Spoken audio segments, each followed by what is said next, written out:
മുഖ്യമന്ത്രി ഭഗവത്ഗീത കോട്ട് ചെയ്തേ.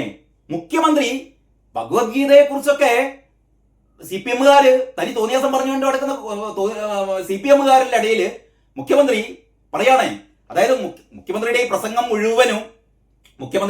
മുഴുവനും BJP-കാർക്കെതിരെ, പ്രത്യേകിച്ചും BJP-കാർക്ക് എന്ന് പറഞ്ഞാൽ അയ്യപ്പ സംഗമത്തിന് ആഗോള അയ്യപ്പ സംഗമം എന്ന് പേരിട്ട് വിളിച്ച ഈ കോപ്പിരാട്ടി പരിപാടിക്ക്, ഈ കോമാളി പരിപാടിക്ക് ഇവര് പിന്തുണ നൽകാത്തതിൽ, അല്ലെങ്കിൽ ഇതിനെ ആക്ഷേപിച്ചപ്പോൾ, ഇതിനെതിരായി സംസാരിച്ചപ്പോൾ മുഖ്യമന്ത്രി പറയാണ്, അവരൊന്നും ഭക്തന്മാരല്ല. ഭക്തന്മാർ ആരാണ്? ഈ അയ്യപ്പ സംഗമം, ഈ ആഗോള അയ്യപ്പ സംഗമം നടത്തുന്ന ഞങ്ങൾ സഖാക്കളാണ് ഭക്തന്മാർ. കാരണഭൂതം ഉളുപ്പില്ലാതെ വൃത്തികെട്ടവൻ ഈ പറയുന്ന ജനങ്ങളോട് പറയുകയാണ്. മറ്റൊന്ന്, മുഖ്യമന്ത്രിയുടെ അഭിസംബോധന എങ്ങനെയാണെന്നറിയോ? ഫുൾ കോമഡി എന്ന് പറഞ്ഞ കോമഡിയാണ്. അതായത് അയ്യപ്പ മഹാസംഗമമാണല്ലോ, പിണറായിയുടെ പ്രസംഗം തുടങ്ങുന്നത് പ്രിയ സഹോദരി സഹോദരന്മാരെന്ന് പറഞ്ഞിട്ടാണ്. അയ്യപ്പ ഭക്തരെ എന്ന് പറയുന്ന ഒരു അഭിസംബോധന പോലും ഈ പറയുന്ന പരനാറി എന്ന് പ്രേമചന്ദ്രനെ വിളിച്ച, നികൃഷ്ടജീവി എന്ന് താമരശ്ശേരി ബിഷപ്പിനെ വിളിച്ച, കുലങ്കുത്തി എന്ന് TP ചന്ദ്രശേഖരനെ വിളിച്ച ഈ അധമനായ മനുഷ്യൻ ഈ പറയുന്ന അയ്യപ്പ മഹാസംഗമത്തിൽ ഉദ്ഘാടന വേദിയിൽ പ്രിയപ്പെട്ട അയ്യപ്പ ഭക്തരെ എന്നൊരു വാക്ക് പോലും പറയാൻ തയ്യാറായില്ല. സഹോദരന്മാരെ, പാർട്ടി പരിപാടി സഖാക്കളെ എന്ന് വിളിച്ചില്ല. അത്രയും സമാധാനം. സഖാക്കളെ എന്ന് വിളിച്ചില്ല, അത്രയും സമാധാനം. എന്നിട്ട് മൂപ്പര് പറഞ്ഞുകൊണ്ട് വന്നത്, അതായത് BJP-കാരും സംഘപരിവാറുകാരും ഒന്നും ഭക്തന്മാരല്ല അത്രേ. ഭക്തന്മാരാരാണ്? ഭക്തന്മാര് ഈ പറയുന്ന VN വാസുവനും പിണറായി വിജയനും ഈ വീണ ജോർജും മറ്റേ സജി ചെറിയാനും അങ്ങനെയുള്ള ആൾക്കാരൊക്കെയാണ് ഭക്തന്മാര്. പിന്നെ പറഞ്ഞാൽ ഈ അന്തംകമ്മികൾ ഈ കൈ താത്തിയിട്ട്, അതായത് ശ്രീകോവിലിന്റെ മുന്നിൽ നിൽക്കുമ്പോഴും അയ്യപ്പനെ ഒരു നോക്ക് പോലും നോക്കാതെ അയ്യപ്പന് നേർക്ക് കൈകൂപ്പാതിരിക്കുന്ന രാധാകൃഷ്ണൻ ഉൾപ്പെടെയുള്ള ഇവിടുത്തെ ദേവസ്വം മന്ത്രിമാരും ഇപ്പോഴത്തെ ദേവസ്വം മന്ത്രിയായ ഈ വാസവൻ ഉൾപ്പെടെയുള്ള മന്ത്രിമാരും അവരൊക്കെയാണത്രേ ഭക്തന്മാർ. എന്നിട്ട് അതിന് തെളിവായിട്ട് മൂപ്പരിതാ ഭഗവത്ഗീത പിണറായിയുടെ പ്രസംഗമാണ്. ഏതാണ്ട് എനിക്ക് തോന്നുന്നു ഒരു 10 മിനിറ്റ് പിന്നിട്ടപ്പോഴാണ് മുഖ്യമന്ത്രിയുടെ പ്രസംഗം വരുന്നത്. അപ്പോൾ അവരൊന്നും ഭക്തന്മാരല്ല, യഥാർത്ഥ ഭക്തന്മാരെന്ന് പറയുന്നത് ഞങ്ങളാണ്. കാരണം ഭഗവത്ഗീത പറഞ്ഞിട്ടുണ്ട് യഥാർത്ഥ ഭക്തൻ ആര് എന്ന്. ഭഗവത്ഗീതയുടെ 12ാം അധ്യായമായ ഭക്തിയോഗത്തിൽ മുഖ്യമന്ത്രിയുടെ പ്രസംഗമാണ്. ഭഗവത്ഗീതയുടെ 12ാം അധ്യായമായ ഭക്തിയോഗത്തിൽ 13 മുതൽ 20 വരെയുള്ള ശ്ലോകങ്ങൾ ആരാണ് ഭക്തൻ എന്ന് പറയുന്നു. പ്രത്യേകിച്ചും 13ാമത്തെ ശ്ലോകത്തിലെ ആദ്യ വരി പിണറായി വിജയൻ പ്രസംഗത്തിൽ പറഞ്ഞു. അതിതാണ്, അദ്വേഷ്ട സർവഭൂതാനാം മൈത്ര കരുണ ഏവച എന്നും പറഞ്ഞിട്ടാണ് മുഖ്യമന്ത്രി പറയുന്നത്. ഇത് 13ാമത്തെ ശ്ലോകമാണ്. ഈ ശ്ലോകം മുതൽ 20ാമത്തെ ശ്ലോകം വരെയുള്ള ഭാഗങ്ങളിലാണ് ആരാണ് ഭക്തൻ എന്ന് ഭഗവത്ഗീത പറയുന്നത്. സാക്ഷാൽ ശ്രീകൃഷ്ണ ഭഗവാൻ പറയുന്നു ആരാണ് ഭക്തൻ എന്ന്. ആരാണ് ഭക്തർ? ഞങ്ങൾ. കാരണം അതില്ല, ഭക്തന്മാർ ആര് എന്ന് നിർവചനം കൊടുത്തിട്ടുണ്ട് അത്രേ.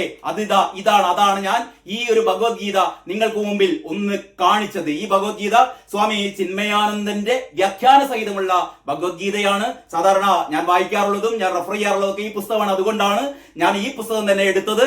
ഇതില് ഈ മുഖ്യമന്ത്രി കാണിച്ച ഈ ആരാണ് ഭക്തൻ എന്നുള്ള ആ 13ാമത്തെ ശ്ലോകത്തിന്റെ അർത്ഥം എന്താണെന്ന് വെച്ചാൽ, ആദ്യം തന്നെ സർവഭൂതാനാം അദ്വേഷ്ട. അതിന്റെ അർത്ഥം സർവജീവികളോടും ദ്വേഷരഹിതനും. ദ്വേഷം എന്ന് പറഞ്ഞാൽ വെറുപ്പ്. ഒരു ജീവികളോടും വെറുപ്പില്ലാത്തവനും മൈത്ര കരുണ ഏവച, മൈത്രിയും കരുണയുള്ളവനും. ആരാണ് ഭക്തനെന്ന് ഭഗവത്ഗീതയുടെ 12ാം അധ്യായത്തിലെ 13ാം ശ്ലോകം പറയുന്നു എന്ന് കാരണഭൂതം പറയുകയാണ് ഞാൻ ഭക്തനല്ലാന്ന്. ഇവൻ പറയാണോ? ഈ പറയുന്ന കാരണഭൂതം ഇങ്ങനെയാണോ? അതായത് സർവജീവികളോടും ദ്വേഷരഹിതനാണോ ഈ കാരണഭൂതം? നിങ്ങൾ പറ. ഈ ലോകത്തിലെ സർവ്വജീവികളോടും വിദ്വേഷമില്ലാത്ത വെറുപ്പില്ലാത്തവനാണോ ഈ കാരണഭൂതം? ഇവന്റെ വിചാരം ഈ ഭഗവത്ഗീത വെറും ഭഗവത്ഗീത കണ്ടിട്ടില്ല. പിണറായി വിജയൻ ജീവിതകാലത്തിൽ ഒരിക്കലും ഭഗവത്ഗീത കണ്ടിട്ടുണ്ടാവില്ല. ആരോ എഴുതി കൊടുത്ത സാധനമാണ്, മുപ്പരാണ്ട് വെച്ച് കാച്ചിയതാണ്. അതിന്റെ അർത്ഥം ഈ അയ്യപ്പ സംഗമത്തിൽ വരാൻ അർഹതയില്ലാത്ത ആദ്യത്തെ മനുഷ്യൻ അവസാനത്തെ മനുഷ്യനും ഞാനാണ് എന്നാണ് പിണറായി വിജയൻ പറയുന്നത്. ഭഗവത്ഗീത വെച്ചിട്ട് പിണറായി വിജയൻ പറയാണ് യഥാർത്ഥ ഭക്തൻ എന്ന് പറഞ്ഞാൽ ഇതൊക്കെയാണെന്ന് ഭഗവത്ഗീതയിൽ പറഞ്ഞിട്ടുണ്ട്. അങ്ങനെയാണെങ്കിൽ പിണറായി വിജയന് ഈ പറയുന്ന പമ്പാ സംഗമത്തിലേക്ക് അല്ലെങ്കിൽ ഈ പറയുന്ന അയ്യപ്പ സംഗമത്തിലേക്ക് വരാൻ ഒരധികാരവുമില്ല, ഒരവകാശവുമില്ല. ഇയാൾ ഭക്തനല്ല, ഭഗവത്ഗീത പറയുന്നു. എന്നിട്ട് പറയാണല്ലോ BJP-ക്കാരൊന്നും ഭക്തന്മാരല്ല, ഞങ്ങളാണ് ഭക്തന്മാർ. ഇതാ നീ ബാക്കി ആ ശ്ലോകത്തിന്റെ അപ്പൊ സർവഭൂതാനാം അദ്വേഷ്ട എന്ന് പറഞ്ഞാൽ സർവ്വജീവികളോടും ദ്വേഷരഹിതനും. ഇയാൾ എത്ര ആൾക്കാരോട് പരനാറി എന്ന് വിളിച്ച ഈ പറഞ്ഞ പ്രേമചന്ദ്രനെ പരനാറി എന്ന് വിളിച്ചവൻ കുലങ്കുത്തി എന്ന് മരിച്ച ശേഷം നമ്മുടെ ശത്രുവാണെങ്കിലും മരിച്ച ഒരാളോട് നമ്മൾ കാണിക്കുന്ന ഒരു ബഹുമാനമുണ്ട് കേട്ടോ. ലേശമില്ലാതെ പത്രക്കാർ ചോദിച്ചു, TP ചന്ദ്രശേഖരൻ 51 വെട്ടി കൊന്ന ശേഷം പത്രക്കാർ ചോദിച്ചു കാരണഭൂതത്തോട്, ഇപ്പോഴും നിങ്ങൾ ഇയാൾ കുലംകുത്തി ചന്ദ്രശേഖരൻ കുലംകുത്തി എന്ന് പറയുന്നുണ്ടോ? പറയാ കുലംകുത്തി എന്നും കുലംകുത്തി തന്നെയാണ്, ഇപ്പോഴും ആള് കുലംകുത്തിയാണ് എന്ന് പറഞ്ഞ നികൃഷ്ട ജീവിയല്ലേ ഈ പറയുന്ന കാരണഭൂതം? ഒരു പിതാവിനെയല്ലേ നികൃഷ്ട ജീവി എന്ന് വിളിച്ചത് അല്ലേ? ഇങ്ങനെ എത്ര എടോ ഗോപാലകൃഷ്ണ എന്നല്ലേ പത്രാധിപരെ വിളിച്ചത് അല്ലേ? മാതൃഭൂമി പത്രാധിപരെ വിളിച്ചത് എടോ ഗോപാലകൃഷ്ണ. ഞാനിപ്പോ പിണറായി വിജയനെ എടോ വിജയ എന്നൊക്കെ വിളിച്ചപ്പോ ഒരുപാട് ആൾക്കാർ പറയുന്നത് ഓ മുഖ്യമന്ത്രി എടോ എന്നൊക്കെ ഇങ്ങനെ വിളിക്കുക, മുഖ്യമന്ത്രി ഇങ്ങനെ വിജയ എന്ന് വിളിക്കുക. ഞാൻ നേരത്തെ പറഞ്ഞ പോലെ പിണറായി വിജയൻ ആരെനിക്ക്? അയാൾ പണിക്കാരൻ. നമ്മൾ പറമ്പിൽ പണിയെടുക്കാൻ വേണ്ടിയിട്ട് നമ്മൾ വിളിച്ചു വരുന്നത് ബംഗാളിയെ പോലെ ഒരു പണിക്കാരൻ അത്രയേ ഉള്ളൂ നമുക്കൊക്കെ പിണറായി വിജയൻ. ഇതൊന്നും മര്യാദയ്ക്ക് കൊണ്ടു നടക്കാൻ വേണ്ടിയിട്ട് നമ്മൾ ഒരു 5 കൊല്ലത്തേക്ക് ഏർപ്പാടാക്കിയ ഒരു മനുഷ്യൻ അത്രയേ ഉള്ളൂ. മര്യാദയ്ക്ക് പണിയെടുത്തില്ലെങ്കിൽ എടോ പോടോ കടക്ക് പുറത്ത് നമ്മൾ പറയും, ആരായാലും പറയും. പൈസ കൊടുത്തിട്ടാണ്, വെറുതെ അല്ല, ചക്കാത്തിനല്ല. പൈസ കൊടുത്തിട്ട് ഇയാളുടെ ചികിത്സക്ക് അമേരിക്കയിൽ പോകാനും നമ്മളാണ് പൈസ കൊടുക്കുന്നത്, നീന്തൽക്കുളത്തിന് നമ്മളാണ് പൈസ കൊടുക്കുന്നത്, പറക്കാത്ത ഹെലികോപ്റ്ററിന് നമ്മളാണ് പൈസ കൊടുക്കുന്നത്, ആ മറ്റേ ഇയാളുടെ എന്താ പറയാ ഗോശാല അതിൽപ്പെട്ട 10-30 പശുക്കള് അവർക്ക് സംഗീതം ലിഫ്റ്റ് ഇതിനൊക്കെ നമ്മളാണ് പൈസ കൊടുക്കുന്നത്. പാറ്റൻ ടാങ്ക് ഇല്ലാന്ന് മാത്രമേ ഉള്ളൂ. 45 കാറുകളുടെ അകമ്പടിയോടെയുള്ള ഈ പറയുന്ന ഘോഷയാത്രയുണ്ടല്ലോ, വാഹന ഘോഷയാത്ര, നമ്മളാണ് പൈസ കൊടുക്കുന്നത്. നമ്മൾ പറയും, നമ്മൾ പറയുന്നതിനനുസരിച്ച് ഇയാൾ പണിയെടുക്കണം. പണിക്കാരനാണ് നമ്മളെ, അത്രയേ ഉള്ളൂ. ഞാൻ വീണ്ടും പറയുന്നില്ല കേട്ടോ. അപ്പൊ ഞാൻ പറഞ്ഞുകൊണ്ട് വരുന്നത് ഇയാൾ പറയാണല്ലോ ഈ ബാക്കി ഭഗവത്ഗീതയിലെ 13-ാമത്തെ ശ്ലോകത്തിന്റെ 2-ാമത്തെ വരി, നിർമ്മല നിരാഹാര എന്ന് പറഞ്ഞാൽ മമതയും അഹന്തയും ഇല്ലാത്തവനും സുഖദുഃഖങ്ങളിൽ, ബാക്കിയുള്ളത് ഞാൻ അതിന്റെ മലയാളം മാത്രമേ പറയുന്നുള്ളൂ. മമതയും അഹന്തതയും ഇല്ലാത്തവനും സുഖദുഃഖങ്ങളിൽ തുല്യഭാവമുള്ളവനും ക്ഷമാശീലനും സദാ സന്തുഷ്ടനും ഏകാഗ്രചിത്തനും ആത്മനിയന്ത്രണമുള്ളവനും നിശ്ചയദാർഢ്യമുള്ളവനും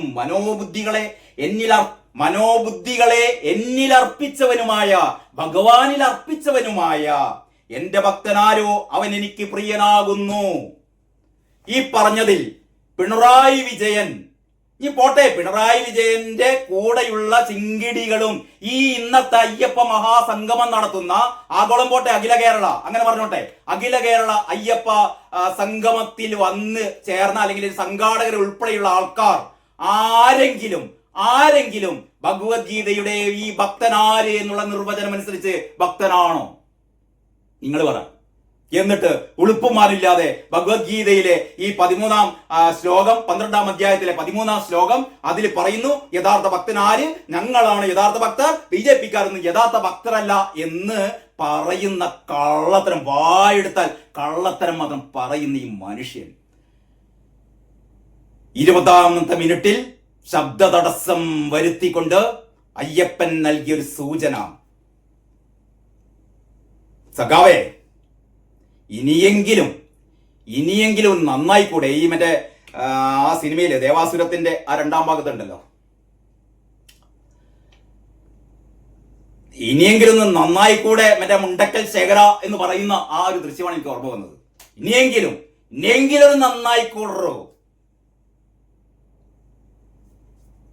അപ്പൊ ഈ മുഖ്യമന്ത്രി പിണറായി വിജയൻ വരുന്നതിന് മുമ്പ് തന്നെ ഇവർ ഈ അയ്യപ്പ വിഗ്രഹത്തിന് മുന്നിൽ നിലവിളക്ക് കൊളുത്തി എന്ന് പറഞ്ഞാൽ കാരണഭൂതത്തിന് പിടിക്കില്ലല്ലോ.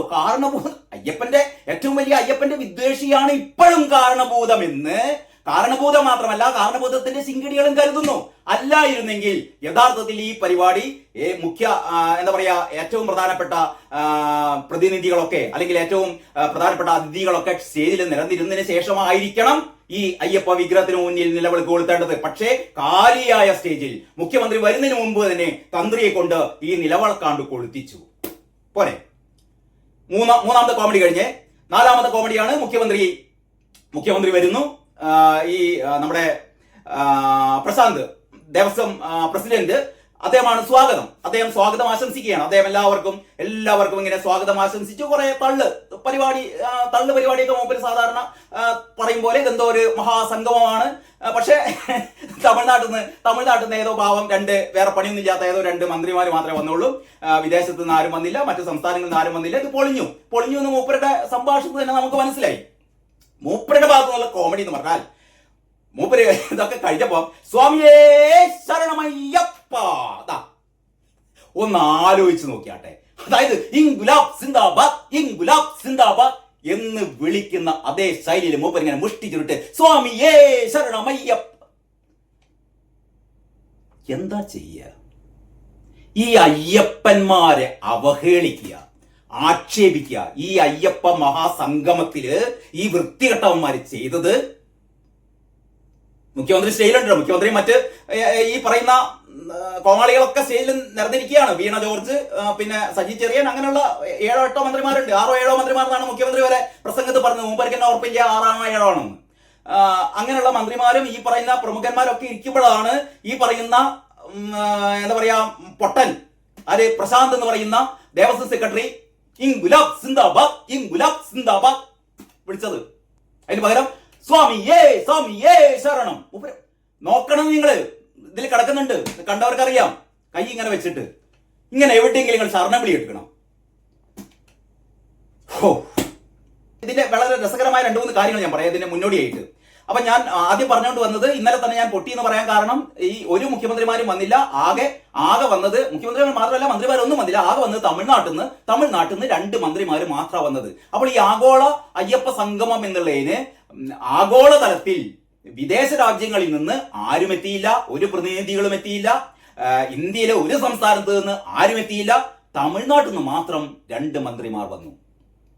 അതോടെ ഈ അയ്യപ്പ മഹാസംഗമം എന്നുള്ളത് പൊട്ടിയെന്ന് ഞാൻ പറഞ്ഞു. ഇത് ഞാൻ മാത്രമല്ല, ഇത് ഈ പരിപാടി തുടങ്ങുന്നതിന് മുമ്പേ ഇത് അനൗൺസ് ചെയ്തിരുന്നു. ഈ അനൗൺസ് ചെയ്തത് മഹാ കോമഡി ആയിരുന്നു. ഒന്ന്, ഈ അയ്യപ്പ മഹാസംഗമം തുടക്കം മുതൽ അവസാനം വരെ കോമഡി ആയിരുന്നു കേട്ടോ. ഇത് അനൗൺസ് ചെയ്തത് എന്താണ്? അതായത് ഈ വേദിയിലേക്ക് മുഖ്യമന്ത്രിയും പരിവാരങ്ങളും ഒക്കെ വരുന്നതിന് തൊട്ടു മുമ്പ് മൈക്ക് അനൗൺസ്മെന്റ് ആണ്. അതായത് അഖില കേരള ആഗോള അയ്യപ്പ സംഗമത്തിന് ഇതാ തുടക്കമാവുകയായി. ഒന്ന് ആലോചിച്ചോണം, അഖില കേരള ആഗോള സംഗമം. ഈ അനൗൺസ് ചെയ്യുന്ന ആൾക്കാണ് മനസ്സിലാക്കുന്നത്. ഈ അനൗൺസ് ചെയ്യുന്ന ഏതോ ഒരു പാവം സഖാവിന് മനസ്സിലായി ഇത് ആഗോളൊന്നുമല്ല, ഇതെന്താണ്, ഇത് അഖില കേരള ആണെന്ന്. അപ്പൊ മൂപ്പരാണ് തട്ടി. മൂപ്പര് നോക്കുമ്പോ ഈ സദസ്സിലേക്കും വേദിയിലേക്കും നോക്കുമ്പോ ഇവിടുന്ന് ഈ നമ്മൾ കണ്ട് പരിചയമുള്ള നമ്മുടെ സഹാക്കന്മാരല്ലാതെ വേറെ ഒരാളും ഇതിൽ പങ്കെടുത്തിട്ടില്ല. ഞാൻ നേരത്തെ പറഞ്ഞ പോലെ തമിഴ്നാട്ടിൽ നിന്ന് എത്തിയ 2 മന്ത്രിമാർ മാത്രമേ ഉള്ളൂ, ബാക്കി പുറമേന്ന് ആരും ഇല്ല. അപ്പൊ മൂപ്പര് സത്യസന്ധമായിട്ട് പറഞ്ഞ് അഖില കേരള ആഗോള അയ്യപ്പ സംഗമെന്ന് ഒന്ന് നോക്കിയാട്ടെ. അതായത് കൊട്ടിഘോഷിച്ച് 7 കോടി രൂപ ചെലവാക്കി കഴിഞ്ഞ ഒരു മാസത്തിലേറെയായി നീണ്ടു നിൽക്കുന്ന പ്രചണ്ഡ കോലാഹലങ്ങള്, മുഖ്യമന്ത്രിയുടെയും വാസുവിന്റെയും കൂറ്റൻ ഹോർഡിങ്ങുകൾ, എന്തായിരുന്നു ഇവരുടെ അവകാശവാദം. മുഖ്യമന്ത്രി പ്രസംഗിച്ചിട്ട് ഒരു 20ാമത്തെ മിനിറ്റിൽ മൂപ്പര് പറഞ്ഞത്, ഒന്ന്, മുഖ്യമന്ത്രിയുടെ പ്രസംഗം മുഴുവൻ സാധാരണ മുഖ്യമന്ത്രിയുടെ പ്രസംഗം മാതിരി 48 മിനിറ്റ് പ്രസംഗം കേട്ട് കഴിഞ്ഞാൽ ഏത് ഉറക്കം വരാത്തവനും ഉറങ്ങിപ്പോട്ടോ. മൂപ്പര് സ്ഥിര സ്റ്റൈൽ ഉണ്ടല്ലോ. ഒരു വാക്ക് പറഞ്ഞ് താളമിട്ട് അടുത്ത വാക്ക് പറഞ്ഞ് പിന്നെ ഒരു ഗ്യാപ്പ് ഇട്ട് അടുത്ത വാക്ക് പറഞ്ഞ് ഇങ്ങനെ ഇങ്ങനെ കേട്ട് കഴിഞ്ഞാൽ 48 മിനിറ്റ് കേട്ട് കഴിഞ്ഞാൽ ആരും ഉറങ്ങിപ്പോയില്ല. പകുതി ആൾക്കാർ ഉറക്കായിരുന്നത് പറഞ്ഞത്. വേറെ ഒന്ന് അതിന്റെ അടുക്ക് പറഞ്ഞോട്ടെ. അതായത് ഇത് പറയാൻ തുടങ്ങിയ ഒരുപാട് കാര്യമുണ്ട്. ഇതിങ്ങനെ എന്താ വിട്ടുപോകുന്നു. അതായത് ഈ മുഖ്യമന്ത്രി പ്രസംഗിക്കുമ്പോഴും പകുതി കസേരകൾ ഒഴിഞ്ഞു കിടക്കുകയായിരുന്നു. ഞാൻ വെറുതെ പറയല്ല, ഇതൊന്ന് സോഷ്യൽ മീഡിയയിൽ മുഴുവൻ ആ ചിത്രങ്ങളുണ്ട്. അപ്പൊ ഈ അന്തംകമ്മി സഖാക്കൾ പറയുന്നുണ്ടാണെന്നറിയോ, ഇത് പരിപാടി തുടങ്ങുന്നതിന് മുമ്പാണെന്ന്. ഇത് ഏഷ്യാനെറ്റ് ഉൾപ്പെടെയുള്ള പ്രമുഖ ചാനലുകളൊക്കെ മുഖ്യമന്ത്രിയുടെ പ്രസംഗം ഇങ്ങനെ കേട്ടിട്ട് ക്യാമറ ഇങ്ങനെ പാൻ ചെയ്യാണ് പിന്നോട്ട്. ഏതാണ്ട് ഒരു സദസ്സിന്റെ ഒരു പകുതി വരെ ആൾക്കാർ ഇരിക്കുന്നുള്ളൂ. അതിനുശേഷം കാലി കസാരകളാണ്. ഇരിക്കുന്ന ആൾക്കാർ ഇനി ആരാണ്? ഇരിക്കുന്ന ആൾക്കാർ തന്നെ ദേവസ്വം ബോർഡിലെ ഉദ്യോഗസ്ഥന്മാരും പോലീസുകാരൊക്കെയാണ്. പിന്നെ ഈ ശബരിമല തൊഴാൻ വന്ന കുറെ ഭക്തന്മാർക്ക് ഇതെന്താ കാര്യം അറിയാൻ വേണ്ടിയിട്ട് വരെ കുറെ എണ്ണം വന്ന ആൾക്കാരൊക്കെ കയറ്റി വിട്ടിക്കുന്നു. കാരണം കസാര അറിയണല്ലോ. അവസാനം ഒരു രഹസ്യം പറഞ്ഞതെന്ന് വെച്ചാൽ, കസാല കാലിയായതെന്ന് വെച്ചാലേ കസാലന്റെ എണ്ണം കൂടിപ്പോയത്രേ. കസാലന്റെ എണ്ണം കൂടിപ്പോയി. അതാണ് ആകെ പ്രശ്നമായത്. ആള് കുറവൊന്നുമില്ലേ, ഇവിടെ ആള് കുറയാൻ നല്ല ആളുണ്ട് ഇനി, പക്ഷെ കസാലന്റെ എണ്ണം കൂടിപ്പോയി. അവസാനമാണ് വൈകുന്നേരമാണ് കണക്ക് വന്നത്. ഏതാണ്ട് 4500ഓളം ആൾക്കാർ രജിസ്റ്റർ ചെയ്തിരുന്നു അത്രേ. ഇതിൽ പങ്കെടുക്കാൻ വേണ്ടിയിട്ട് ഓൺലൈനായി രജിസ്റ്റർ ചെയ്തത് 4500 ആൾക്കാരാണ്. പക്ഷേ ആ രജിസ്റ്റർ ചെയ്ത ആൾക്കാരിൽ 623 ആൾക്കാരെ പങ്കെടുത്തുള്ളൂ എന്ന് പറയുന്നത്. 623 സംതിങ് ആ രീതിയിലുള്ള ഒരു ഫിഗറാണ്. 600 ചില്ലാൻ ആൾക്കാർ മാത്രമേ പങ്കെടുത്തിരുന്നുള്ളൂ. എന്ന് പറഞ്ഞാൽ 3000-ലേറെ ആളുകൾ പങ്കെടുക്കുമെന്ന് കൊട്ടിഘോഷിച്ചിരുന്ന ഈ അയ്യപ്പ സംഗമത്തിൽ പങ്കെടുത്തത് രജിസ്റ്റർ ചെയ്ത 623 ആൾക്കാർ മാത്രമാണ്. ഒന്ന് ആലോചിച്ചപ്പോൾ ഇന്നിപ്പോ എല്ലാ ചാനലുകളും ഇങ്ങനെ പറയുന്നുണ്ട് ആകെ 600 എന്ന് പറഞ്ഞാൽ നാലിലൊരു ഭാഗമല്ല. അതായത് 4600 ആൾക്കാർ എന്ന് പറഞ്ഞാൽ അതിന്റെ ഒരു 1/7 ഭാഗം അല്ലേ? അത്രയും ആൾ എന്ന് പറഞ്ഞാൽ ഇത് ഈ ഒരു CPM ഇങ്ങനത്തെ ഒരു പരിപാടി ഉണ്ടല്ലോ. CPM പരിപാടി തന്നെ പറയട്ടെ, ദേവസ്വം ബോർഡ് എന്നല്ല, CPM സർക്കാരിന്റെ ഇമ്മാതിരി പൊട്ടിപ്പോയൊരു പരിപാടി അടുത്ത കാലത്ത് അടുത്ത കാലത്തല്ല, ഈ ഇടതുപക്ഷ ഗവൺമെന്റിന്റെ പരിപാടികൾക്കിടയിൽ ഇങ്ങനെ പൊട്ടിപ്പാളീസായ ഒരു പരിപാടി ഉണ്ടായിട്ടില്ല. ഇതൊക്കെ സർവശക്തനായ അയ്യപ്പന് കാര്യങ്ങൾ അറിയാം. അയ്യപ്പൻ കണക്ക് തീർക്കുകയാണ്. കളിക്കരുത് മക്കളെ, അയ്യപ്പനോട് കളിക്കല്ലേ. കാരണം ഞാനത് പറഞ്ഞുകൊണ്ട് വന്നത്, മുഖ്യമന്ത്രി ഇങ്ങനെ പ്രസംഗിച്ചിട്ട് 20 മിനിറ്റ് കഴിഞ്ഞപ്പം മുഖ്യമന്ത്രിക്ക് വാക്കുകൾ കിട്ടുന്നില്ല. ഞാനിങ്ങനെ നോക്കിക്കഴിഞ്ഞപ്പോൾ മുഖ്യമന്ത്രിയുടെ പിന്നിൽ വീണ വിജയന്റെ മുഖം കാണുന്നിട്ടുണ്ടോ? വീണ വിജയനൊക്കെ ആകെ പരിഭ്രാന്തിയാണ്. കാരണം എന്തും സംഭവിച്ചേക്കാം, മുഖ്യമന്ത്രിക്ക് വാക്കുകൾ വരുന്നില്ല. അപ്പോഴത്തേക്ക് ഈ ഇദ്ദേഹത്തിന്റെ പേഴ്സണൽ അസിസ്റ്റന്റ് ഇദ്ദേഹത്തിന് വെള്ളം കൊടുക്കുന്നു, മുഖ്യമന്ത്രി വെള്ളം കുടിക്കുന്നു, സംസാരിക്കാൻ തുടങ്ങുന്നു, സംസാരിക്കാൻ പറ്റുന്നില്ല. 2ാമത്തെ ഗ്ലാസ് വെള്ളം കൊടുക്കുന്നു, കുടിക്കുന്നു, സംസാരിക്കാൻ പറ്റുന്നില്ല. 3ാമത്തെ ഗ്ലാസ് വെള്ളം കൊടുക്കുന്നു, കുടിക്കുന്നു, സംസാരിക്കാൻ പറ്റുന്നില്ല. 4ാമത്തെ ഗ്ലാസ്. ഒന്ന് ആലോചിച്ചോക്കണം. ഇങ്ങനെ മുഖ്യമന്ത്രി ഇന്നോളം 1 മണിക്കൂർ 2 മണിക്കൂറൊക്കെ മുഖ്യമന്ത്രി നമ്മൾ കണ്ടിട്ടില്ലേ? തള്ളി വിടാൻ മുഖ്യമന്ത്രിയുടെ അത്രയ്ക്കും പ്രാഗൽഭ്യം ഒരു നേതാവിനും ഇല്ല. കാരണം ഒരു ദിവസം മുഴുവൻ വേണമെങ്കിൽ മുഖ്യമന്ത്രി സംസാരിക്കാം. കാരണം ഞാൻ സംസാരിക്കുന്ന പോലെ അല്ല മുഖ്യമന്ത്രി സംസാരിക്കുന്നത്. മുഖ്യമന്ത്രി ഒരു വാക്ക് പറഞ്ഞു കഴിഞ്ഞാൽ പിന്നെ ഒരു 10 മിനിറ്റ് കഴിഞ്ഞിട്ടാണ് അടുത്ത വാക്ക് പറയുക, പിന്നെ ഒരു അരമണിക്കൂർ കഴിഞ്ഞിട്ടാണ് അടുത്ത വാക്ക് പറയുക. മൂപ്പൻ ഇങ്ങനെ പറഞ്ഞ് ഇങ്ങനെ വരുന്നതിന്റെ ഇടയിൽ നമ്മൾ ഒരിക്കലും മുഖ്യമന്ത്രിയുടെ പ്രസംഗം ഇതേപോലെ തടസ്സപ്പെട്ടതായി നമ്മൾ കണ്ടിട്ടില്ല. പക്ഷേ അയ്യപ്പന് ഹിതകരമല്ലാത്ത പ്രവൃത്തികൾ ചെയ്ത കാരണഭൂതമേ, ഇനിയെങ്കിലും സൂക്ഷിച്ചോ എന്ന് മാത്രം. ഇതൊക്കെ ഒരു സൂചനയാണ്, അയ്യപ്പൻ നൽകിയ സൂചനയാണ് കേട്ടോ. എത്ര കാലം നിങ്ങൾ അയ്യപ്പനെ ഇങ്ങനെ ദുഷിപ്പ് പറയും? അയ്യപ്പനും മാളിയപ്പുറവും കല്യാണം കഴിച്ചു എന്ന് പറയുന്ന പൂമരൻ ഇപ്പോഴും മാപ്പ് പറഞ്ഞിട്ടില്ല, ഖേദം പ്രകടിപ്പിച്ചിട്ടില്ല. ശബരിമല തന്ത്രിയെ കുറിച്ച് മുഖ്യമന്ത്രി പിണറായി വിജയൻ പറഞ്ഞ അസംബന്ധം, അശ്ലീലം, ശ്രീമതി ടീച്ചർ പറഞ്ഞ അശ്ലീലം, ജി സുധാകരൻ പറഞ്ഞ അശ്ലീലം, ആക്ഷേപം എണ്ണി പറയുകയാണെങ്കിൽ ഷംസീർ പറഞ്ഞ ഗണപതി, പമ്പാ ഗണപതി അവിടെ ഇതെല്ലാം കണ്ടുകൊണ്ടിരിക്കുന്നുണ്ട് കേട്ടോ. എണ്ണി പറയുകയാണെങ്കിൽ ഈ ദേവീദേവന്മാർക്ക് നേരെ ഇവർ ചൊരിഞ്ഞ ആക്ഷേപങ്ങൾ, പരിഹാസങ്ങൾ, എന്തോ ഭാഗ്യത്തിന് ഓഡിയോ മുഴുവൻ നിങ്ങൾ കേട്ടല്ലോ അറിയാം. അതില് ആ പ്രസംഗത്തിൽ ഏതാണ്ട് ഒരു 2-3 മിനിറ്റ് നേരം തടസ്സപ്പെട്ടു മുഖ്യമന്ത്രി. ആദ്യത്തെ പ്രാവശ്യം 2 പ്രാവശ്യം വെള്ളം കുടിച്ചു, ഒരു 2 വാചകം പറഞ്ഞു, പിന്നെയും തടസ്സപ്പെട്ടു. പിന്നീട് ഒരു 4-5 മിനിറ്റ് കഴിഞ്ഞിട്ടാണ് മുഖ്യമന്ത്രി സംസാരിക്കാൻ തുടങ്ങിയത്. ഞാൻ ശരിക്കും വിചാരിച്ചിട്ടോ, മുഖ്യമന്ത്രിയുടെ സംസാര ശേഷി തീർന്നു എന്നൊക്കെ ഞാൻ പേടിച്ചിരുന്നു. പക്ഷെ അയ്യപ്പൻ അങ്ങനെ ഒരു ദോഷം ചെയ്യില്ല. അയ്യപ്പന് മുഖ്യമന്ത്രിയുടെ അത്ര ക്രൂരനായ ലോക്കപ്പിൽ സുജിത്ത് എന്ന് പറയുന്ന കോൺഗ്രസ്സുകാരനെ, യൂത്ത് കോൺഗ്രസ്സുകാരനെ നമ്മുടെ കൺമുന്നിലിട്ട് തല്ലി ചതയ്ക്കുന്ന ദൃശ്യങ്ങൾ നമ്മൾ കണ്ടു അല്ലേ? നമ്മളെല്ലാവരും കണ്ടല്ലോ ആ CCTV ദൃശ്യം. അപ്പൊ മുഖ്യമന്ത്രി നിയമസഭയിൽ വന്ന് കഴിഞ്ഞ ദിവസം എന്താ പറഞ്ഞത്? 11 കേസുകളിൽ പ്രതിയാണ്. മറ്റേ CPM-ന്റെ ജില്ലാ സെക്രട്ടറി പറഞ്ഞത് പോലീസുകാർ പിന്നെ ബിരിയാണി വാങ്ങിക്കൊടുക്കണമോ, ഉഴിഞ്ഞു കൊടുക്കണമോ? തന്റെ കൺമുന്നിൽ വെച്ചിട്ട് പാവം യൂത്ത് കോൺഗ്രസ്സുകാരുടെ തലമണ്ട തന്റെ ഗവൺമെന്റ്മാർ അടിച്ചു പൊട്ടിച്ചപ്പോ ഈ പിണറായി പറഞ്ഞെന്താണെന്നറിയോ? അത് രക്ഷാപ്രവർത്തനം. മാത്രമല്ല മറ്റേ ചെടിച്ചട്ടി ഹെൽമെറ്റ് കൊണ്ടൊക്കെ അടിച്ചു പൊട്ടിച്ചപ്പോൾ, തലമണ്ട അടിച്ചു പൊട്ടിച്ചപ്പോൾ പറഞ്ഞത് അത് രക്ഷാപ്രവർത്തനം.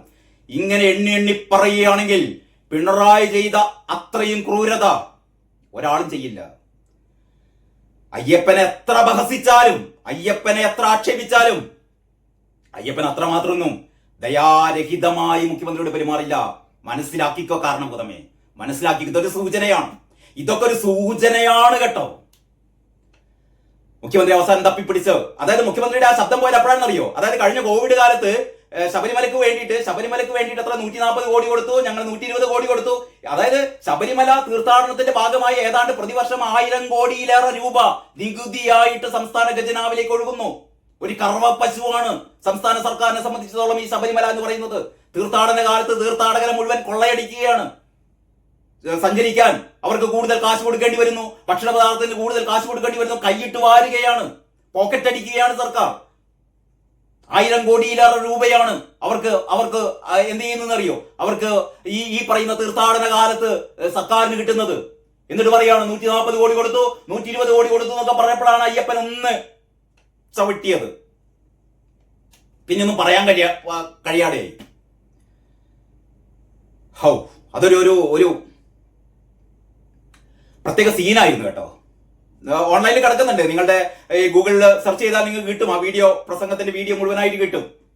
ഞാനതിന്റെ ഓഡിയോ മാത്രമാണ് റെക്കോർഡ് ചെയ്തത്. എന്റെ കയ്യിലുള്ളത് 48 മിനിറ്റും 48 സെക്കൻഡും ദൈർഘ്യമുള്ള സംഭവം. നമ്മളെല്ലാവരും വളരെ ആകാംക്ഷയോടെ കാത്തിരുന്ന ആഗോള അയ്യപ്പ സംഗമം എന്ന പൊറാട്ട് നാടകം ഇന്ന് പമ്പയിൽ നടന്നു.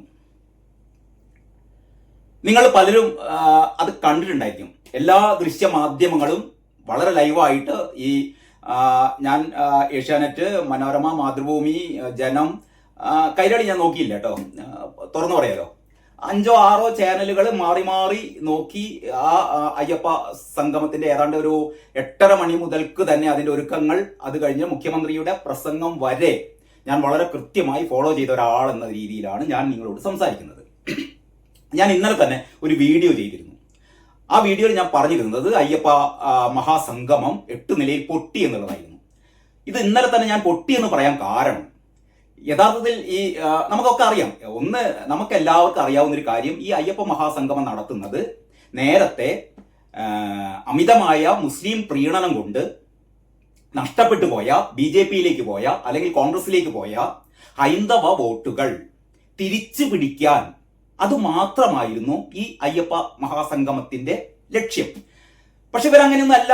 മറ്റേ ഇതിന്റെ പ്ലാറ്റിനം ജൂബിലി, ഇതിന്റെ നമ്മുടെ ദേവസ്വം ബോർഡിന്റെ പ്ലാറ്റിനം ജൂബിലി, അത് മണ്ണാങ്കട്ടതൊക്കെ പറയും. പക്ഷെ നമ്മൾ കരിയാഹാരം കഴിക്കുന്ന ആൾക്കാരാണല്ലോ, നമുക്കറിയാലോ എന്താ കാര്യം എന്ന്. ചില അന്തം കമ്മികൾ അത് വിശ്വസിച്ചോട്ടെ. അപ്പം ഈ ആഗോള മഹാസംഗമത്തിന്, ആഗോള അയ്യപ്പ സംഗമത്തിന്, മഹാ എന്നില്ല കേട്ടോ, ആഗോള അയ്യപ്പ സംഗമത്തിന് ഞാൻ ഇന്നലെ ഇത് 8 നില പൊട്ടി എന്ന് പറയാൻ കാരണം, ഈ ഇന്ത്യ മഹാരാജ്യത്തെ എല്ലാ സംസ്ഥാന മുഖ്യമന്ത്രിമാർക്കും പങ്കെടുക്കണം എന്ന് പറഞ്ഞു. കാരണം ആഗോള സംഗമമാണ്. അതായത് ലോകത്തെങ്ങുമുള്ള രാഷ്ട്രങ്ങളിലെ പ്രതിനിധികൾ പങ്കെടുക്കണം എന്നാണ് പറയുന്നത് കേട്ടോ. കാരണം ഇവര് ചെയ്യാൻ വേണ്ടി പോകുന്നത് എന്ന് നമ്മളോട് പറഞ്ഞത്, അയ്യപ്പന്റെ ഖ്യാതി, അയ്യപ്പന്റെ മഹത്വം ലോകമെങ്ങും, പിണറായി പറഞ്ഞിട്ട് വേണമല്ലോ അയ്യപ്പന്റെ മഹത്വം ലോകം മുഴുവൻ അറിയാൻ. അതവിടെ നിൽക്കട്ടെ, എന്താ പറയാ, അറിവില്ലാ പൈതങ്ങൾ എന്ന് നമുക്ക് കരുതാം.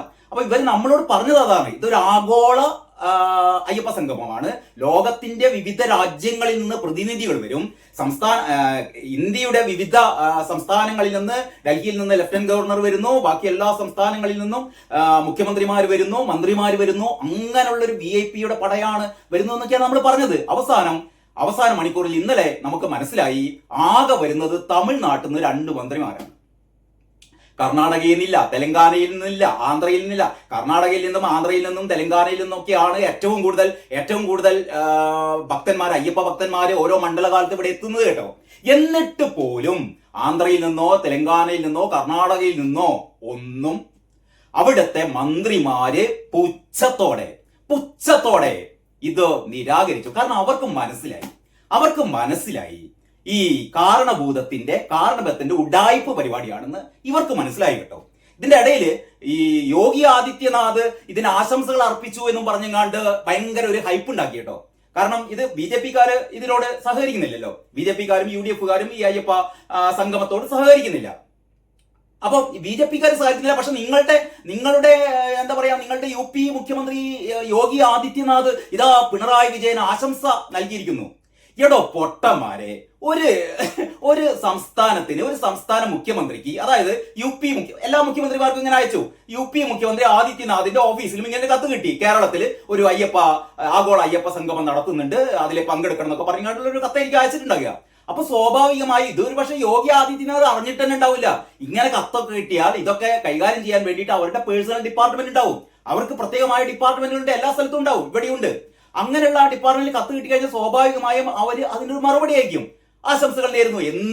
എന്ത് ഉഡായിപ്പ് പരിപാടിയാണെങ്കിലും ഒരു പരിപാടി നടത്തുന്നുണ്ട്, അങ്ങയുടെ സാന്നിധ്യം പ്രതീക്ഷിക്കുന്നു, അല്ലെങ്കിൽ അങ്ങയുടെ സഹകരണം പ്രതീക്ഷിക്കുന്നു എന്നൊക്കെ പറഞ്ഞു കഴിഞ്ഞാൽ മാനം മര്യാദയുള്ള ആൾക്കാർ എന്ത് ചെയ്യും? അതിനൊരു മറുപടി അയക്കും. ഇങ്ങനെയാണ് യോഗി ആദിത്യനാഥ് അയ്യപ്പ സംഗമം നടത്തുന്നുണ്ട് എന്ന് പറഞ്ഞപ്പോ ആ അയ്യപ്പ സംഗമത്തിൽ എല്ലാവിധ വേറെ ഈ അയ്യപ്പ സംഘമല്ലാതെ വേറെ സംഗമൊന്നും അല്ലല്ലോ നടത്തുന്നത്. നല്ല കാര്യമില്ലേ? അയ്യപ്പ സംഗമം നടത്തുന്ന പറഞ്ഞ ആശംസ, ശരി, ഞങ്ങൾ അതിന്റെ വിജയത്തിന് വേണ്ടി ആശംസകൾ അർപ്പിക്കുന്നതൊക്കെ യോഗി ആദിത്യനാഥ് പറഞ്ഞത്. എന്നിട്ട് വാസവൻ ഇത് ഈ സമ്മേളനത്തിൽ വെച്ചിട്ട് വാസവൻ ഈ ആശംസ സന്ദേശം വായിച്ചു എന്നൊക്കെ പറയുന്നത് ഞാനത് കണ്ടിട്ടില്ല കേട്ടോ. ഞാൻ നേരത്തെ പറഞ്ഞ പോലെ ഞാൻ മുഖ്യമന്ത്രിയുടെ പ്രസംഗം വരെ മാത്രമേ കേട്ടിട്ടുള്ളൂ. മുഖ്യമന്ത്രിയുടെ പ്രസംഗത്തെ കുറിച്ചാണ് പറയാനുള്ളത്. അതാണ് നിങ്ങളോട് ഇപ്പം തന്നെ ഞാൻ ഈ വീഡിയോ ചെയ്യുന്നത്. ഇതിന്റെ വളരെ രസകരമായ 2-3 കാര്യങ്ങൾ ഞാൻ പറയാം ഇതിന്റെ മുന്നോടിയായിട്ട്. അപ്പൊ ഞാൻ ആദ്യം പറഞ്ഞുകൊണ്ട് വന്നത്, ഇന്നലെ തന്നെ ഞാൻ പൊട്ടി എന്ന് പറയാൻ കാരണം, ഈ ഒരു മുഖ്യമന്ത്രിമാരും വന്നില്ല. ആകെ വന്നത് മുഖ്യമന്ത്രിമാർ മാത്രമല്ല, മന്ത്രിമാരൊന്നും വന്നില്ല. ആകെ വന്നത് തമിഴ്നാട്ടിൽ നിന്ന് 2 മന്ത്രിമാർ മാത്രമാണ് വന്നത്. അപ്പോൾ ഈ ആഗോള അയ്യപ്പ സംഗമം എന്നുള്ളതിന് ആഗോള തലത്തിൽ വിദേശ രാജ്യങ്ങളിൽ നിന്ന് ആരും എത്തിയില്ല, ഒരു പ്രതിനിധികളും എത്തിയില്ല. ഇന്ത്യയിലെ ഒരു സംസ്ഥാനത്ത് നിന്ന് ആരും എത്തിയില്ല. തമിഴ്നാട്ടിൽ നിന്ന് മാത്രം 2 മന്ത്രിമാർ വന്നു. അതോടെ ഈ അയ്യപ്പ മഹാസംഗമം എന്നുള്ളത് പൊട്ടിയെന്ന് ഞാൻ പറഞ്ഞു. ഇത് ഞാൻ മാത്രമല്ല, ഇത് ഈ പരിപാടി തുടങ്ങുന്നതിന് മുമ്പേ ഇത് അനൗൺസ് ചെയ്തിരുന്നു. ഈ അനൗൺസ് ചെയ്തത് കോമഡി ആയിരുന്നു. ഒന്ന്, ഈ അയ്യപ്പ മഹാസംഗമം തുടക്കം മുതൽ അവസാനം വരെ കോമഡി ആയിരുന്നു കേട്ടോ. ഇത് അനൗൺസ് ചെയ്തെന്താണ്, അതായത് ഈ വേദിയിലേക്ക് മുഖ്യമന്ത്രിയും പരിവാരങ്ങളും ഒക്കെ വരുന്നതിന് തൊട്ടു മുമ്പ് മൈക്ക് അനൗൺസ്മെന്റ് ആണ്. അതായത് അഖില കേരള ആഗോള അയ്യപ്പ സംഗമത്തിന് ഇതാ തുടക്കമാവുകയായി. ഒന്ന് ആലോചിച്ചോണം, അഖില കേരള ആഗോള സംഗമം. ഈ അനൗൺസ് ചെയ്യുന്ന ആൾക്കാണ് മനസ്സിലാക്കുന്നത്. ഈ അനൗൺസ് ചെയ്യുന്ന ഏതോ ഒരു പാവം സഖാവിന് മനസ്സിലായി ഇത് ആഗോളമൊന്നുമല്ല, ഇതെന്താണ്, ഇത് അഖില കേരള ആണെന്ന്. അപ്പൊ മൂപ്പരാണ് തട്ടി. മൂപ്പര് നോക്കുമ്പോ ഈ സദസ്സിലേക്കും വേദിയിലേക്കും നോക്കുമ്പോ ഇവിടുന്ന് ഈ നമ്മൾ കണ്ട് പരിചയമുള്ള നമ്മുടെ സഖാക്കന്മാരല്ലാതെ വേറെ ഒരാളും ഇതിൽ പങ്കെടുത്തിട്ടില്ല. ഞാൻ നേരത്തെ പറഞ്ഞ പോലെ തമിഴ്നാട്ടിൽ നിന്ന് എത്തിയ 2 മന്ത്രിമാർ മാത്രമേ ഉള്ളൂ, ബാക്കി പുറമേന്ന് ആരും ഇല്ല. അപ്പൊ മൂപ്പര് സത്യസന്ധമായിട്ട് പറഞ്ഞ് അഖില കേരള ആഗോള അയ്യപ്പ സംഗമെന്ന് ഒന്ന് നോക്കിയാട്ടെ. അതായത് കൊട്ടിഘോഷിച്ച് 7 കോടി രൂപ ചെലവാക്കി കഴിഞ്ഞ ഒരു മാസത്തിലേറെയായി നീണ്ടു നിൽക്കുന്ന പ്രചണ്ഡ കോലാഹലങ്ങള്, മുഖ്യമന്ത്രിയുടെയും വാസവന്റെയും കൂറ്റൻ ഹോർഡിങ്ങുകൾ, എന്തായിരുന്നു ഇവരുടെ അവകാശവാദം അല്ലേ? എന്നിട്ട് തുടക്കം തന്നെ അഖില കേരള ആഗോള അയ്യപ്പ സംഗമത്തിന് ഇതാ മുഖ്യമന്ത്രി എത്തിക്കൊണ്ടിരിക്കുന്നു. മുഖ്യമന്ത്രിയുടെ കൂടെ മറ്റാളുണ്ട്, മുഖ്യമന്ത്രിയുടെ കൂടെ വെള്ളാപ്പള്ളി മുഖ്യമന്ത്രി കൂടെ ഒരുമിച്ചാ വന്നു കേട്ടോ. കാരണം മുഖ്യമന്ത്രിയുടെ വിചാരം എന്താണെന്ന് പറയും, വെള്ളാപ്പള്ളിനെ കാറ് കൂട്ടി വന്നാൽ ഈ പറയുന്ന ഈ ഇളവന്മാരുടെ തീയന്മാരുടെ വോട്ടുകൾ മുഴുവനും പെട്ടിയിലേക്ക് വീഴുന്നതാണ് എന്റെ കാരണഭൂതമേ. വെള്ളാപ്പള്ളി പറഞ്ഞാലൊന്നും ഇവിടുത്തെ ഹിന്ദുക്കളും ഈഴവരൊന്നും നിങ്ങൾക്ക് തൽക്കാലം വോട്ട് ചെയ്യില്ല. അതവിടെ നിൽക്കട്ടെ. അപ്പൊ ഞാൻ ഈ സംഗമത്തിന്റെ കോമഡിയിലേക്ക് വന്നാൽ, അപ്പൊ കോമഡി ആദ്യം പറഞ്ഞത് ഈ 2 മന്ത്രിമാര് മാത്രമേ വന്നിട്ടുള്ളൂ, ഈ ആഗോളം എന്നുള്ളത് തൂറ്റിപ്പോയി എന്നുള്ളത് ഒന്നാമത്തെ കോമഡി. രണ്ടാമത്തെ കോമഡി എന്ന് പറയുന്നത് ഈ പറയുന്ന ഈ അനൗൺസറുടെ അനൗൺസ്മെന്റ്, അതായത് അഖില കേരള ആഗോള സംഗമം എന്ന് പറയുന്നത്. അത് പോട്ടെ. മൂന്നാമത്തെ കോമഡി അല്ല കേട്ടോ, ഏറ്റവും വലിയ ദുരന്തം. അതായത് അയ്യപ്പന്റെ മുന്നിൽ നിലവിളിക്ക് കൊളുത്തി. സ്റ്റേജിൽ ആരുമില്ലാതെ, സ്റ്റേജിൽ മുഖ്യമന്ത്രി വരുന്നതിന് മുമ്പ് സ്റ്റേജില് അയ്യപ്പന്റെ ആ വിഗ്രഹത്തിന് മുന്നിൽ നിലവിളക്ക് കൊളുത്തുന്നു തന്ത്രി നിലവിളക്ക് കൊളുത്തി. എനിക്ക് പെട്ടെന്ന് ഓർമ്മ എന്താണെന്നറിയോ, പണ്ട് ഞാൻ കേരളകൗമുദിയിൽ ജോലി ചെയ്യുന്ന കാലത്ത് കേരളകൗമുദി ഒരു വലിയ ഒരു ഫെസ്റ്റിവൽ നടത്തുകയാണ്. ഒരു ഫെസ്റ്റിവൽ നടത്തുമ്പോൾ ആ ഫെസ്റ്റിവലില് ഒരു തരത്തിലുള്ള ഒരു ബിസിനസ് മീറ്റ് പോലുള്ള ഒരു വലിയ ഫെസ്റ്റിവലാണ്, ഒരു ഈവന്റ് മാനേജ്മെന്റ് ഒക്കെ നടത്തുന്ന ഒരു മേള നടത്തുകയാണ്. അതില് മുഖ്യ അതിഥിയായി പങ്കെടുക്കുന്നത് പാണക്കാട്ടെ തങ്ങളാണ്. ഇപ്പോഴത്തെ തങ്ങളല്ല, പഴയ തങ്ങളാണ് അതിന്റെ മുഖ്യ അതിഥി. ഇതില് നിലവിളക്ക് കൊളുത്താൻ വേണ്ടിയിട്ട് ക്ഷണിച്ചു കൊണ്ടുവന്നത് അക്കാലത്തെ ഒരു പ്രമുഖ ഒരു പുതുമുഖ നടിയെയാണ് കേട്ടോ. അപ്പൊ പുതുമുഖ നടിയാണ് വിളക്ക് കൊളുത്തുന്നത്. ഇതിലെ മുഖ്യ അതിഥി ഉദ്ഘാടനം ചെയ്യുന്നത് പാണക്കാട്ടെ അന്നത്തെ തങ്ങളുമാണ്. അപ്പോ ഈ മീറ്റിംഗ് തുടങ്ങാൻ വേണ്ടിയിട്ട് പോകുന്നതിന് മുമ്പ് അന്ന് നമ്മുടെ എക്സിക്യൂട്ടീവ് എഡിറ്റർ BC ജോജോ മരിച്ചുപോയി. കരൾ രോഗം കൊണ്ട് ജോജോ മരിച്ചുപോയി. അപ്പോ ഇവരൊക്കെ ആയിരുന്നു ഇതിന്റെ സംഘാടകന്മാര്. അതിന് ശേഷം ജോജോ തിരുവനന്തപുരത്താണ്. ഇതെനിക്ക് തോന്നുന്നത് കോഴിക്കോട് വെച്ച് നടന്ന ഇത്തരത്തിലുള്ള ഒരു പരിപാടിയാണ്. അപ്പൊ ഞാൻ പറഞ്ഞുകൊണ്ട് വരുന്നത് എന്ന് പറഞ്ഞാൽ ആ സമ്മേളനത്തിൽ പെട്ടെന്ന് സംഘാടകർ പറഞ്ഞു, ആരൊക്കെയാണെന്ന് എനിക്ക് ഓർമ്മയില്ല, ഏതായാലും ഇതിന് പിന്നിൽ നിൽക്കുന്ന ഏറ്റവും പ്രധാനപ്പെട്ട സംഘാടകർ പറഞ്ഞു, കാരണം ഈ പാണക്കാട് തങ്ങള് പങ്കെടുക്കുന്ന പരിപാടിയിൽ സ്റ്റേജിൽ സിനിമാ നടി ഇരിക്കാൻ പാടില്ല. പാണക്കാട് തങ്ങള് സിനിമാ നടി അദ്ദേഹത്തിന്റെ കൂടെ സ്റ്റേജിൽ ഇരുന്ന് കഴിഞ്ഞാൽ പിന്നെ അദ്ദേഹത്തെ അത് ആക്ഷേപിക്കുന്നതിന് തുല്യമാണ് എന്നാണ് പറഞ്ഞത്. അതിലെത്രമാത്രം ശരിയുണ്ടെന്ന് എനിക്കറിയില്ലേ. പാണക്കാട് തങ്ങള് സിനിമാ നടിമാർ പങ്കെടുക്കുന്ന സമ്മേളനത്തിൽ പാണക്കാട് തങ്ങൾ ഇരിക്കില്ല എന്ന് എനിക്ക് അറിയില്ല. പക്ഷെ അങ്ങനെയാണ് അവർ പറഞ്ഞത്, പാണക്കാട് തങ്ങൾ ഇരിക്കില്ല. അതുകൊണ്ട് പാണക്കാട് തങ്ങളെ ആക്ഷേപിക്കുന്നതിന് തുല്യമാണ്, അദ്ദേഹം മുഖ്യ അതിഥിയാണ്. അപ്പൊ ഇവരെന്ത് പണി ചെയ്തതെന്ന് വെച്ചാൽ, ഈ പരിപാടി തുടങ്ങുന്നതിന് മുമ്പേ, പാണക്കാട് തങ്ങൾ സ്റ്റേജിലേക്ക് എത്തിക്കുന്നതിന് മുമ്പേ നിലവിളക്കാണ്ട് കൊളുത്തിച്ചു. ആരെ കൊണ്ട്? ഈ നടിയെ കൊണ്ട് നിലവിളക്ക് കൊളുത്തിച്ചിട്ട് നടിയെ കൊണ്ടുപോയി കണ്ട് സ്റ്റേജിന്റെ മുന്നിലിരുത്തി. എന്നിട്ട് പാണക്കാട് തങ്ങൾ സ്റ്റേജിലേക്ക് വന്ന് പിന്നെ ഔപചാരികമായ ഉദ്ഘാടനവും കാര്യങ്ങളൊക്കെ നടന്നു. എനിക്ക് പെട്ടെന്ന് അക്കാര്യം ഓർമ്മ വന്നത് എന്ന് പറഞ്ഞാൽ, അയ്യപ്പന്റെ മുന്നിൽ ദീപം കൊളുത്തുമ്പോൾ സ്വാഭാവികമായിട്ടും എല്ലാവരും കൈകൂപ്പി നിൽക്കും. കാരണം അയ്യപ്പന്റെ മുന്നിൽ ദീപം കൊളുത്തുമ്പോൾ സ്വാഭാവികമായും ഭക്തി പേരിന് മാത്രമാണെങ്കിലും ഭക്തിയുള്ള ആൾക്കാരൊക്കെ കൈകൂപ്പി പോകും. അയ്യപ്പന്റെ മുന്നിൽ ഈ വിളക്ക് കൊളുത്തുമ്പോൾ കൈകൂപ്പി പോകും. വാസവൻ ആ സമയത്ത് അവിടെ ഉണ്ടായിരുന്നു കേട്ടോ. പക്ഷെ വാസവൻ കൈകൂപ്പിയില്ല. വാസവൻ അങ്ങനെയാണല്ലോ, ഈ സഭാക്കന്മാരും അയ്യപ്പന്റെ മുന്നിൽ കൈകൂപ്പില്ല. എപ്പോഴും ഈ അയ്യപ്പ സംഗമ വേദിയിലും അയ്യപ്പൻ ഈ തന്ത്രി നിലവിളക്ക് കൊളുത്തുമ്പോൾ നമ്മുടെ പ്രശാന്ത് കൈകൂപ്പി കേട്ടോ, നമ്മുടെ ദേവസ്വം പ്രസിഡന്റ്. കുറ്റം പറഞ്ഞുകൂടാ. പ്രശാന്ത് ചെയ്ത മറ്റൊരു കോമഡി ഉണ്ട് അവസാനം, ഞാനത് പറയാം. അങ്ങനെ പ്രശാന്ത് കൈകൂപ്പി, ചുറ്റും നിന്ന ആൾക്കാരൊക്കെ കൈകൂപ്പി. വാസവൻ മാത്രം നല്ല സ്റ്റാൻഡർഡീസ് എന്ന് പറയുന്ന മൂപ്പര് നിന്നു. ഇംഗ്ലാബ് സിന്ദാബാദ് വിളിച്ചില്ല കേട്ടോ. അത്രയും നന്ന്.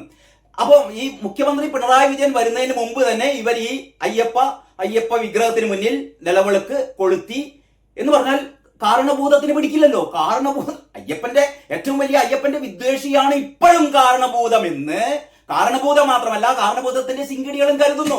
അല്ലായിരുന്നെങ്കിൽ യഥാർത്ഥത്തിൽ ഈ പരിപാടി ഏറ്റവും പ്രധാനപ്പെട്ട പ്രതിനിധികളൊക്കെ അല്ലെങ്കിൽ ഏറ്റവും പ്രധാനപ്പെട്ട അതിഥികളൊക്കെ സ്റ്റേജിൽ നിരന്നിരുന്നതിന് ശേഷമായിരിക്കണം ഈ അയ്യപ്പ വിഗ്രഹത്തിന് മുന്നിൽ നിലവിളക്ക് കൊളുത്തേണ്ടത്. പക്ഷേ കാലിയായ സ്റ്റേജിൽ മുഖ്യമന്ത്രി വരുന്നതിന് മുമ്പ് തന്നെ തന്ത്രിയെ കൊണ്ട് ഈ നിലവിളക്കാണ്ട് കൊളുത്തിച്ചു.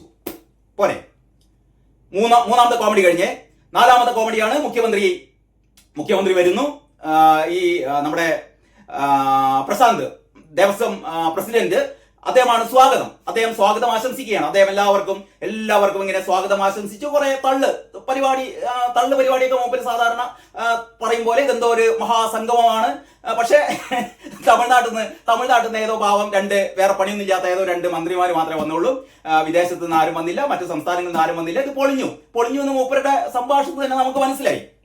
മൂപ്പരുടെ ഭാഗത്തു നിന്നുള്ള കോമഡി എന്ന് പറഞ്ഞാൽ, മൂപ്പര് ഇതൊക്കെ കഴിഞ്ഞപ്പോ സ്വാമിയേ ശരണമയ്യപ്പ ഒന്ന് ആലോചിച്ച് നോക്കിയാട്ടെ. അതായത് ഇൻകുലാബ് സിന്ദാബാദ്, ഇൻകുലാബ് സിന്ദാബാദ് എന്ന് വിളിക്കുന്ന അതേ ശൈലിയിൽ മൂപ്പർ ഇങ്ങനെ മുഷ്ടി ചുരുട്ട് സ്വാമിയേ ശരണമയ്യപ്പ. എന്താ ചെയ്യുക? ഈ അയ്യപ്പന്മാരെ അവഹേളിക്കുക, ആക്ഷേപിക്കുക. ഈ അയ്യപ്പ മഹാസംഗമത്തില് ഈ വൃത്തികെട്ടവന്മാര് ചെയ്തത്, മുഖ്യമന്ത്രി സ്റ്റേജിലുണ്ടല്ലോ, മുഖ്യമന്ത്രി മറ്റ് ഈ പറയുന്ന കോമാളികളൊക്കെ സ്റ്റേജിൽ നിറഞ്ഞിരിക്കുകയാണ്. വീണ ജോർജ്, പിന്നെ സജി ചെറിയാൻ, അങ്ങനെയുള്ള 7-8 മന്ത്രിമാരുണ്ട്. 6-7 മന്ത്രിമാരെന്നാണ് മുഖ്യമന്ത്രി വരെ പ്രസംഗത്ത് പറഞ്ഞത്. മുമ്പർക്ക് തന്നെ ഉറപ്പില്ല 6-ആണോ 7-ആണോ. അങ്ങനെയുള്ള മന്ത്രിമാരും ഈ പറയുന്ന പ്രമുഖന്മാരൊക്കെ ഇരിക്കുമ്പോഴാണ് ഈ പറയുന്ന എന്താ പറയാ പൊട്ടൻ ആര് പ്രശാന്ത് എന്ന് പറയുന്ന ദേവസ്വം സെക്രട്ടറി ഇൻകുലാബ് സിന്ദാബാദ്, ഇൻകുലാബ് സിന്ദാബാദ് വിളിച്ചത്. അതിന് പകരം സ്വാമിയേ സ്വാമിയേ ശരണം. നോക്കണം, നിങ്ങള് ഇതിൽ കിടക്കുന്നുണ്ട്, കണ്ടവർക്കറിയാം. കൈ ഇങ്ങനെ വെച്ചിട്ട് ഇങ്ങനെ എവിടെയെങ്കിലും നിങ്ങൾ ശരണം വിളി എടുക്കണം.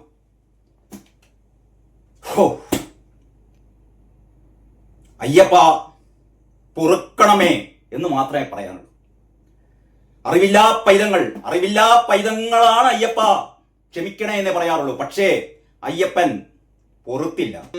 പ്രസംഗത്തിലുടനീളം പറയുന്നത് സാധാരണ പിണറായി വിജയന്റെ തള്ളൽ തന്നെ. അതായത് ശബരിമലക്ക് വേണ്ടിയിട്ട്, പിന്നെ ശബരിമലയുടെ ഐതിഹ്യവും മുമ്പിൽ പറഞ്ഞിട്ടോ, ശബരിമലയുടെ ഐതിഹ്യവും പറഞ്ഞു. പക്ഷെ അയ്യപ്പനെ കുറിച്ചോ വേറൊരു കഥയാണ് മുമ്പിൽ പറഞ്ഞത്. ശബരിയെ ശ്രീരാമനും ലക്ഷ്മണനും കണ്ടുമുട്ടുകയും ശബരി എന്ന തപസ്വിയുടെ കഥയും ഒക്കെയാണ് പറയുന്നത് കേട്ടോ. അതല്ലാതെ അയ്യപ്പന്റെ കഥകളൊന്നും പിണറായി പറഞ്ഞിട്ടില്ല. അറിയാനിട്ടാണോ?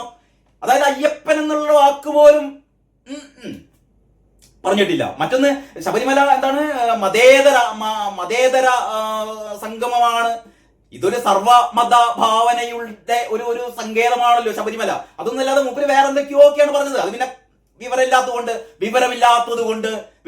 കുറെ എന്താ പറയാ അന്തംഗമ്മികൾ അയാളുടെ പിന്നിലുള്ളത് കൊണ്ട് അങ്ങനെയൊക്കെ പറഞ്ഞു നമുക്ക് കരുതാം.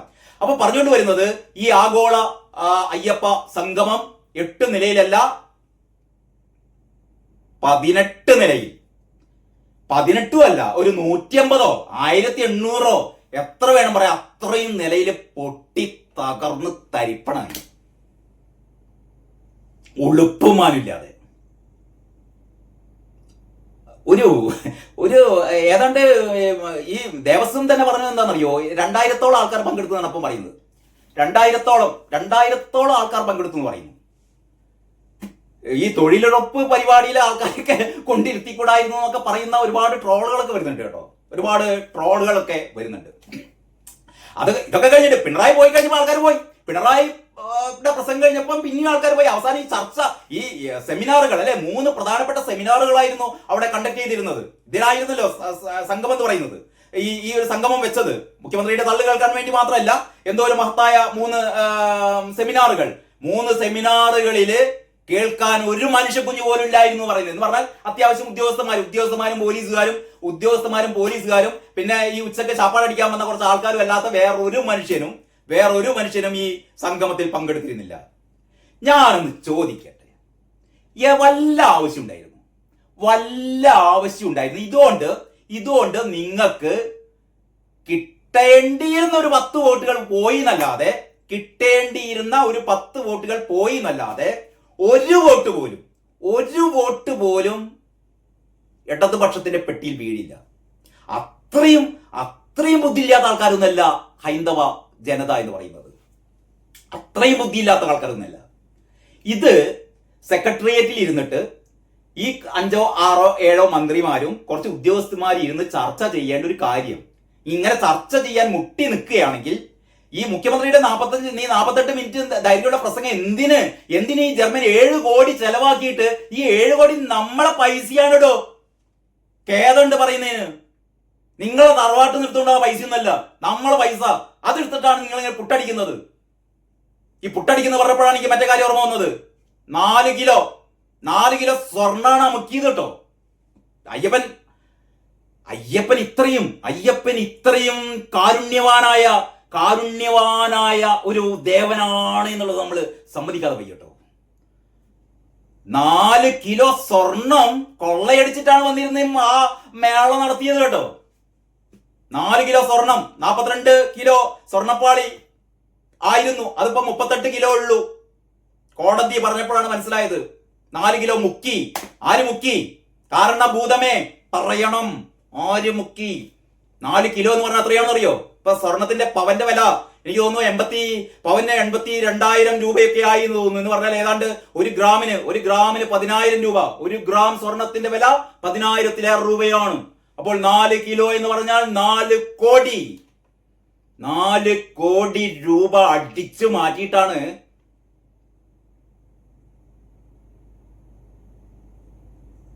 അയ്യപ്പൻ വിടില്ല മക്കളെ. അയ്യപ്പൻ വിടില്ല. കാത്തിരുന്നു.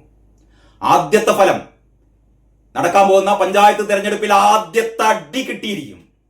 2026 അടുത്ത വർഷത്തെ നിയമസഭാ തെരഞ്ഞെടുപ്പിൽ അതിനേക്കാൾ വലിയ അടി കിട്ടിയിരിക്കും. സ്വാമിയേ ശരണമയ്യപ്പ എന്ന് ഇതില്ലാതെയാണ് വിളിക്കേണ്ടത്. അയ്യപ്പൻ ഓരോ മനുഷ്യന്റെയും ഹൃദയത്തിലാണ്. തത്വമസിയെ കുറിച്ചൊക്കെ കാരണഭൂതം പറയുന്നുണ്ട്. തത്വമസിയുടെ അർത്ഥം കാരണഭൂതം പറഞ്ഞു തരണ്ട, നമുക്കൊക്കെ അറിയാം. അപ്പോ അയ്യപ്പൻ എല്ലാവരുടെയും മനസ്സിലാണ്. എല്ലാവരും അയ്യപ്പന്റെ പ്രതിരൂപങ്ങളാണ്. അതുകൊണ്ട് തന്നെ ഈ നാട്ടിലെ മനുഷ്യര് കണക്ക് ചോദിച്ചിരിക്കും കാരണഭൂതമേ. ഒറ്റ കാര്യം കൂടി പറയട്ടെ. നിങ്ങള് ഇതിന്റെ ഹോർഡിങ്ങുകൾ വെച്ചല്ലോ. അയ്യപ്പന്റെ ഇതിന്റെ എംബ്ലം നിങ്ങൾ കണ്ടല്ലോ. ഇതിന്റെ ലോഗോ, അയ്യപ്പ സംഗമത്തിന്റെ ലോഗോ എന്ന് പറയുന്നത് അയ്യപ്പനെ കറുത്ത നിറത്തിൽ അയ്യപ്പൻ കേട്ടോ. കറുത്ത നിറത്തിൽ അയ്യപ്പൻ.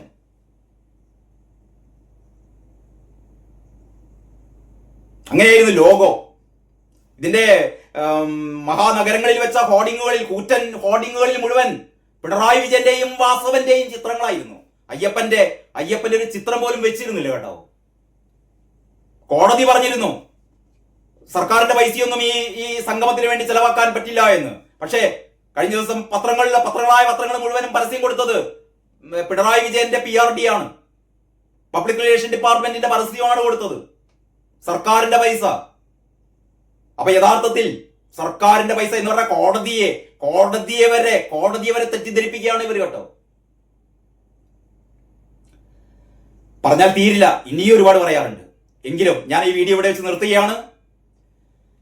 ശബരിമല ശാസ്താവ് എല്ലാം പൊറുക്കട്ടെ എന്നേ എനിക്ക് പറയാനുള്ളൂ. കാരണം ജീവിച്ചു പോട്ടെ. തെറ്റുകൾ തിരിച്ചറിയുക, പിന്നെ അത് ചെയ്യാതിരിക്കുക.